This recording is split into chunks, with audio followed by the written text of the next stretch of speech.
Hey everybody! Today, Rahdo runs down a prototype of Kingswood, which is a rondel worker placement game where 2 to 5 players are fantasy guilds trying to outfit adventurers to face the dangers of the forest. And the way it works is, on your turn, you are going to pick one of these 3 adventurers to go for a walkabout in the town and activate whatever actions they are at and where they're going to go. And by that I mean, hey, on my first turn, I might grab this guy in the academy. And because I've grabbed him, I get to activate the academy. And in this case, that means I could spend 1 coin to get 1 lore, or I could spend a coin to refresh all of my existing lore. Now me, I'm the murder of crows, which means I started with money and might. I don't have any lore, so I can't refresh it. So I'm going to activate this guy, and using the academy, I will spend 1 of my starting coins and get some lore. Alrighty, now I have to send this adventurer someplace else, either clockwise or counterclockwise around the town. And wherever he goes, I will activate that location as well. Now, the town itself is randomly generated every time you play. There's always going to be a market, an academy, a forest, a tavern, and a blacksmith. And in addition to that, there's going to be 1 special building. This time, it's the bakery. But it could have been the witch's hut, or the king's castle, or the wizard's tower, or the game parlor, or the potion shop, or the manor house, as an example. And by the way, every time you play, you potentially are a different guild. You could be the Murder of Crows, or the House of Music, or the Treetop Order, the Arcanum, the Temple of Ancient Oaths, and the Silver Shield, each of which has their own special power. Now, my special power as the Murder of Crows is, if I go to the market, I make more money. So I'm going to have this guy walk over here to the market, where normally I would get 3 coins, but the Murder of Crows gets 4. So I'm rich! Rich, I tells you. And that was my turn. Now, at the end of your turn, the Royal Guard, who's kind of the tax man of town, will move over to the location you just left. And that means this location is blocked. Nobody can go to the academy now until the Royal Guard moves on. And I am done. It is now Jen's turn. She is the House of Music. And so she's going to do the same thing. She's going to pick one of these 3 adventures. Could even pick the one I just did, which means she'd make some money for herself right away. Or she could come over here, use this guy at the blacksmith to get some strengths, get some swords. But I think Jen is going to activate this one at the tavern, where she has a choice. She can either spend a coin to increase her courage, i.e. get a heart token, or she could spend a coin to refresh all of her courage at the tavern. You know, some liquid courage, if you know what I mean.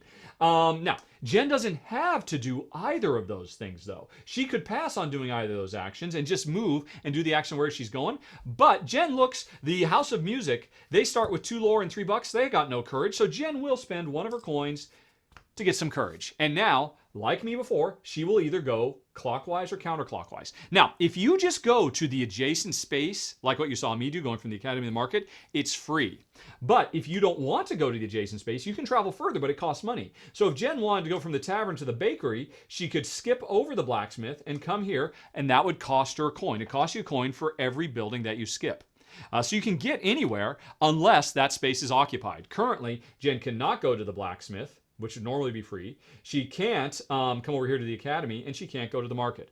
So Jen could either go to the forest for free, or she could spend 1 coin to come to the bakery, which is the special building this time. Jen is going to go to the forest. But before she does, the House of Music, Jen is a bunch of bards. After activating the tavern, you can reserve 1 monster from the forest. So there are 3 monsters, a troll, a sun sprite, and a ghost. Jen, after she activated, before she got to the forest, she could reserve 1. No doubt she played some musical music and it attracted the monster over her. Jen will reserve the toll troll, which to beat this toll, you have to pay his toll. You need $3. Jen is about to go to the forest. She's not going to have $3 when she goes to the forest, so she can't beat him, but she'll just reserve him, which means she holds on to this, and on a later trip to the forest, including right now, Jen could always do it. So it's like Jen, when she goes to the forest, instead of facing 3 monsters, she's got this 4th one that she could face. Anyway, so Jen finished her time at the tavern, she went to the forest, and now she can fight any number of these monsters. The 3 that are out here in any order, or in addition, or the one that she has previously reserved.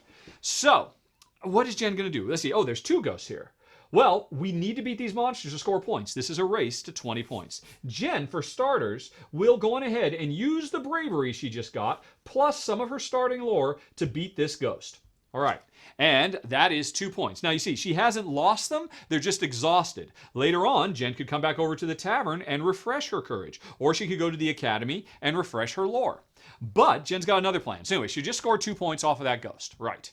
Now, she could keep on fighting. She doesn't have $3 to pay the toll, but she does have more lore and some more money. So she'll pay this lore and this coin to beat the sun sprite. And she gets a victory point, and she refreshes her courage, just like that. Okay, so she's just gotten another point, and there is another ghost. And now she has to stop. If she just had one more lore, since she just got her courage back, she would have been able to beat this ghost as well. That would have been a really cool combo. But even as it is, Jen has beaten 2, and she only used 2 lore and 1 coin. She's still got this bravery she could use later. So I think Jen is going to stop there, and her turn is over, at which point the forest refills with a moon sprite and a small dragon worth 3 points. And she is done. It is back to me. And what am I going to do?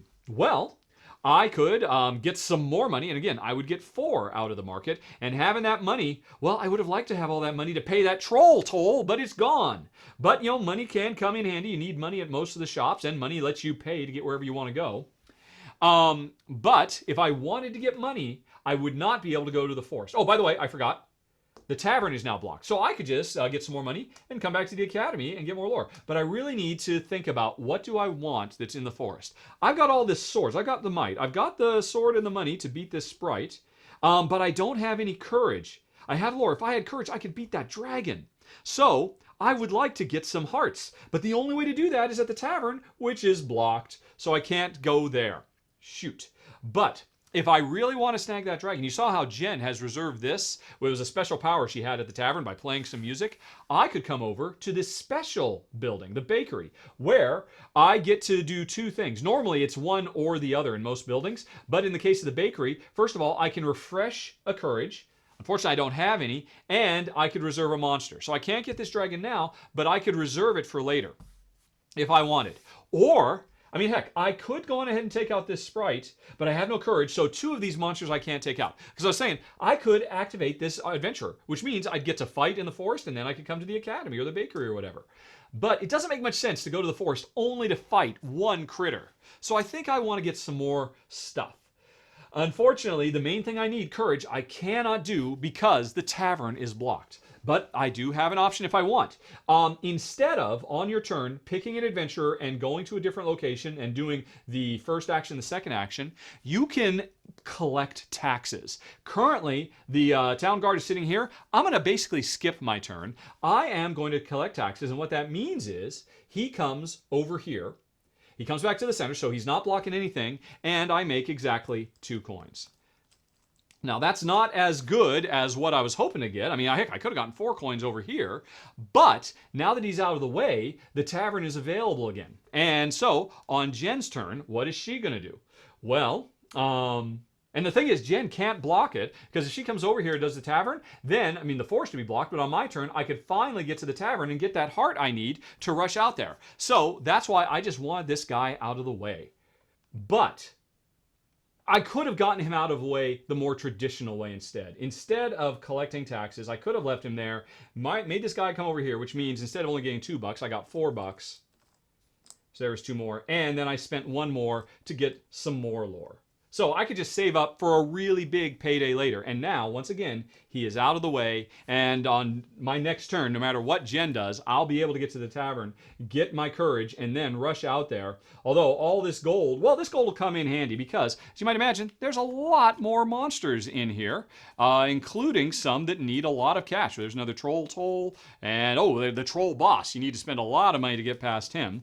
Or I just have all this cash on hand so that I'll always be able to pay for any building I go to. But meanwhile, Jen's actually out there scoring points. We're racing to 20, and whoever gets there first triggers the end of the game, and that is Kingswood in a nutshell. This is a very sharp, fun, fast-playing little game. Jen and I have actually enjoyed it quite a bit. The variety you get from all the different special buildings and guilds, combined with the wonderful core mechanism of of worker placement where you get to do 2 actions based on where he started and where he ended. We saw that in a game a couple of years ago that was hugely popular, Raiders of the North Sea, and it uses that idea here wonderfully in a game that takes half the time and is really just a fun, fast, friendly little filler. As you puzzle to try to come up with the best combos for how to fight the different monsters and score points as fast as possible.